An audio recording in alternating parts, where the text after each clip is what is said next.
بسم اللہ الرحمن الرحیم۔ السلام علیکم ورحمۃ اللہ وبرکاتہ۔ آج ہم بات کریں گے حضور صلی اللہ علیہ وسلم کے خط جو شاہ فارس کسریٰ کے نام لکھا گیا۔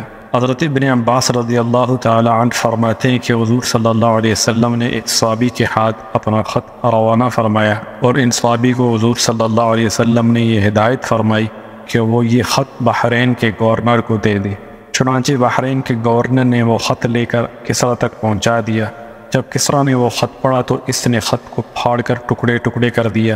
راوی کہتے ہیں کہ میرا خیال یہ ہے کہ حضرت ابن مسیب نے یہ فرمایا تھا کہ یہ سن کر حضور صلی اللہ علیہ وسلم نے ان کے لیے بد دعا کی کہ ان کے بھی ایسے ہی ٹکڑے ٹکڑے کر دیے جائیں۔ حضرت عبد الرحمن بن قاری رضی اللہ تعالی عنہ فرماتے ہیں کہ حضور صلی اللہ علیہ وسلم نے ایک دن بیان فرمانے کے لیے ممبر پر کھڑے ہوئے اور اللہ کی حمد و ثنا بیان فرمائی اور کلمہ شہادت پڑھا۔ پھر آپ نے فرمایا، اما بعد، میں تم میں سے کچھ لوگوں کو عجم کے بادشاہوں کے پاس بھیجنا چاہتا ہوں، اور جیسے بنی اسرائیل نے حضرت عیسیٰ کے سامنے اختلاف کیا تھا تم میرے سامنے ویسا اختلاف نہ کرنا۔ تو مہاجرین نے کہا، یا رسول اللہ، ہم کبھی بھی آپ کے سامنے کسی چیز کے بارے میں کوئی اختلاف نہیں کریں گے، آپ ہمیں جو چاہیں حکم دے اور جہاں چاہیں بھیج دیں۔ چنانچہ آپ صلی اللہ علیہ وسلم نے حضرت شجاع بن وہب رضی اللہ تعالی عنہ کو کسریٰ کی طرف روانہ کیا۔ حضرت شجاع کی آمد پر کسریٰ نے اپنے محل کے سجانے کا حکم دیا۔ اس کے بعد اس نے فارس کے بڑے بڑے سرداروں کو جمع کر کے حضرت شجاع بن وہب کو بلوایا۔ جب حضرت شجاع محل میں داخل ہو گئے تو کسریٰ نے کسی درباری کو حکم دیا کہ ان سے خط لے لے۔ حضرت شجاع بن وہب نے فرمایا کہ یہ ہرگز نہیں ہو سکتا، میں تو حضور صلی اللہ علیہ وسلم کے حکم کے مطابق اپنے ہاتھ سے خود تمہیں دوں گا۔ تو کسریٰ نے کہا، اچھا پھر قریب آ جاؤ۔ چنانچہ انہوں نے آگے بڑھ کر کسریٰ کو وہ خط دیا۔ پھر اس نے ہیرا کے رہنے والے اپنے ایک منشی کو بلایا۔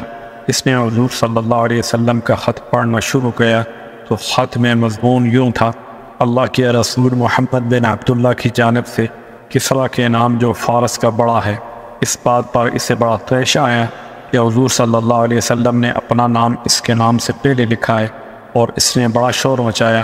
خط کو پڑھنے سے پہلے ہی اس نے خط لے کر ٹکڑے ٹکڑے کر دیا، اور اس نے حکم دے کر حضرت شجاع کو اپنے ایوان سے نکال دیا۔ حضرت شجاع یہ منظر دیکھ کر اپنی سواری پر بیٹھ کر چل دیے اور فرمایا کہ میں نے حضور صلی اللہ علیہ وسلم کا خط کسریٰ کو پہنچا دیا ہے، اب مجھے کوئی پرواہ نہیں ہے، چاہے وہ خوش ہو جائے وہ ناراض ہو۔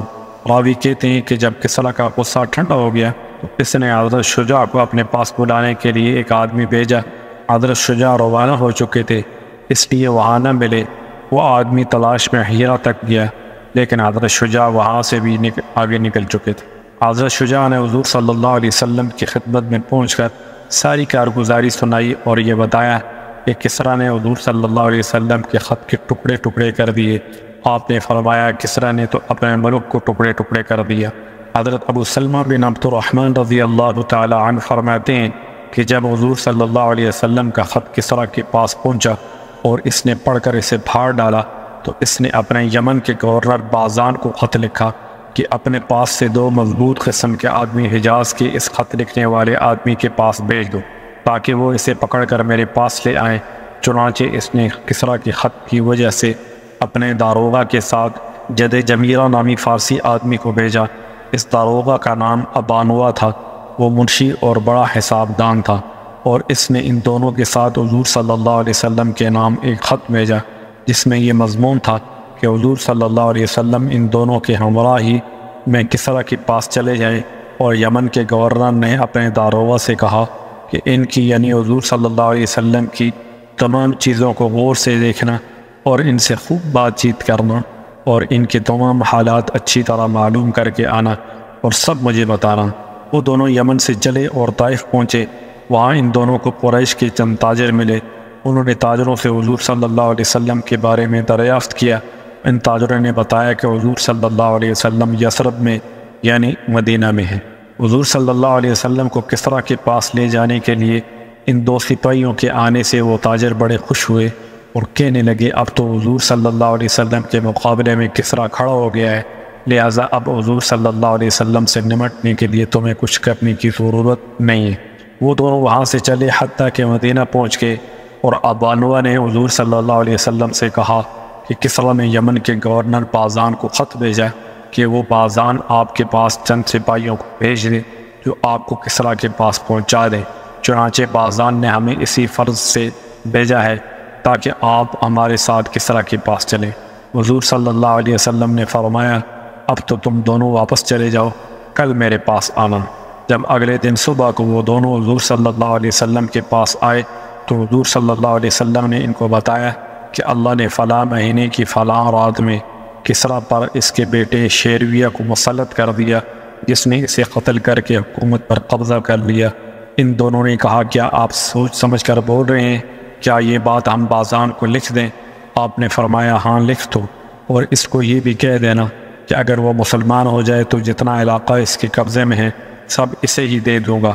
پھر آپ نے جت جمیرہ کو ایک پٹکا دیا جو آپ کو ہدیہ میں ملا تھا، اس میں سونا چاندی تھا۔ ان دونوں نے یمن واپس آ کر بازان کو ساری بات بتائی۔ بازان نے کہا کہ اللہ کی قسم یہ کسی بادشاہ کا کلام نہیں معلوم ہوتا ہے، اور جو کچھ انہوں نے کہا ہے ہم اس کی تحقیق کر لیتے ہیں۔ کچھ ہی عرصہ کے بعد بازان کے پاس شیرویہ کا خط آیا جس میں لکھا ہوا تھا کہ میں نے اہل فارس کی حمایت کے لیے غصہ میں آ کر کسریٰ کو قتل کر دیا ہے، کیونکہ وہ اہل فارس کے شرفاء کو بلا وجہ قتل کرنے کو اپنے لیے درست سمجھتا تھا۔ اپنے علاقے کے تمام لوگوں سے میری اطاعت کا عہد لے لو، اور جس آدمی یعنی حضور صلی اللہ علیہ وسلم کی گرفتاری کا کسریٰ نے تمہیں خط لکھا تھا، اب اس آدمی کو کچھ نہ کہو۔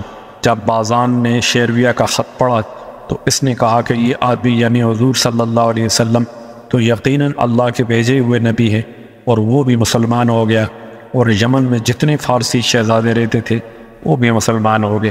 ابن اسحاق بیان کرتے ہیں کہ حضور صلی اللہ علیہ وسلم نے اپنا خط دے کر حضرت عبداللہ بن حذافہ کو کسریٰ کے پاس بھیجا۔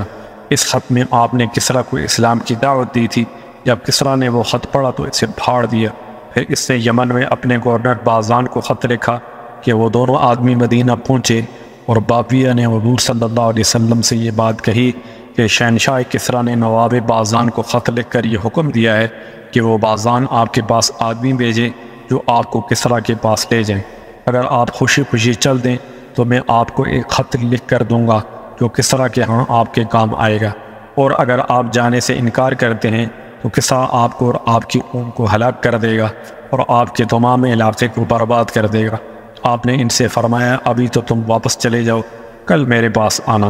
حضرت زید بن ابی حبیب فرماتے ہیں کہ حضور صلی اللہ علیہ وسلم نے حضرت عبداللہ بن حذافہ کو شاہ فارس کسریٰ بن ہرمز کے پاس بھیجا اور ان کو یہ خط لکھ کر دیا، بسم اللہ الرحمن الرحیم، محمد الرسول اللہ کی جانب سے کسریٰ کے نام جو فارس کا بڑا ہے، سلامتی ہو اس انسان پر جو ہے ہدایت کا اتباع کرے اور اللہ اور اس کے رسول پر ایمان لائے، اور اس بات کی گواہی دے کہ اللہ وحدہ لا شریک کے علاوہ کوئی معبود نہیں، اور حضرت محمد صلی اللہ علیہ وسلم اس کے بندے اور رسول ہیں۔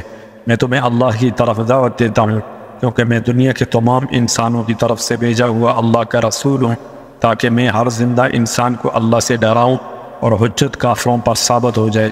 اگر تم مسلمان ہو جاؤ گے تو سلامتی پالو گے، اور اگر انکار کرو گے تو تمام آتش پرست مجوسیوں کے ایمان نہ لانے کا گناہ تم پر ہوگا۔ اور راوی کہتے ہیں کہ کسریٰ نے جب حضور صلی اللہ علیہ وسلم کا خط پڑھا اسے پھاڑ ڈالا اور غصہ میں آ کر کہا کہ میرا غلام ہو کر مجھے ایسا خط لکھتا ہے۔ پھر کسریٰ نے بادان کو خط لکھا۔ آگے راوی نے ابن اسحاق جیسا مضمون بیان کیا ہے، اور اس میں یہ اضافہ بھی ہے کہ وہ دونوں سپاہی جب حضور صلی اللہ علیہ وسلم کی خدمت میں آئے تو ان دونوں نے اپنی داڑیاں بنڈوا رکھی تھی اور مونچھیں بڑھا رکھی تھیں۔ آپ نے ناگواری کے ساتھ ان دونوں کو دیکھا اور فرمایا کہ تمہارا ناس ہو، تمہیں ایسا کرنے کا کس نے حکم دیا؟ تو ان دونوں نے کہا ہمارے رب نے یعنی کسریٰ نے۔ اس پر آپ نے فرمایا مجھے تو میرے رب نے داڑھی بڑھانے اور مونچھیں کتروانے کا حکم دیا ہے۔ حضرت ابو بکر صدیق رضی اللہ عنہ فرماتے ہیں کہ جب حضور صلی اللہ علیہ وسلم مبعوث ہوئے تو کسریٰ نے یمن اور اس کے آس پاس کے علاقے عرب کے اپنے گورنر بادام کو یہ پیغام بھیجا کہ مجھے یہ خبر پہنچی ہے کہ تمہارے علاقے میں ایک ایسا آدمی ظاہر ہوا ہے جو اپنے نبی ہونے کا دعویٰ کرتا ہے، اس سے کہہ دو یا تو وہ اس سے باز آ جائے ورنہ میں اس کی طرف ایسا لشکر بھیجوں گا جو اسے اور اس کی قوم کو قتل کر ڈالے گا۔ اور ابھی کہتے ہیں کہ بادام کے قاصد نے حضور صلی اللہ علیہ وسلم کی خدمت میں پہنچ کر یہ سارا پیغام پہنچایا۔ آپ نے اس سے فرمایا اگر یہ دعوی نبوت میں نے اپنی طرف سے کیا ہوتا تو میں اسے چھوڑ دیتا، وہ تو مجھے اللہ عز و جل نے مبعوث فرمایا اور اس کام پر لگایا ہے۔ وہ قاصد آپ کے ہاں ٹھہر گیا۔ حضور صلی اللہ علیہ وسلم نے اس سے فرمایا میرے رب نے کسریٰ کو قتل کر دیا اور آج کے بعد کسی کا لقب کسریٰ نہ ہوگا، اور قیصر کو قتل کر دیا اور آج کے بعد کسی کا لقب قیصر نہ ہوگا۔ چنانچہ قاصد نے وہ گھڑی اور وہ دن اور وہ مہینہ لکھ لیا جس میں آپ نے یہ بات بتائی تھی، اور پھر وہ بادام کے پاس واپس چلا گیا تو وہاں پہنچ کر معلوم ہوا کہ واقعی کسریٰ مر چکا ہے اور قیصر قتل ہو چکا ہے۔ والسلام علیکم ورحمۃ اللہ وبرکاتہ۔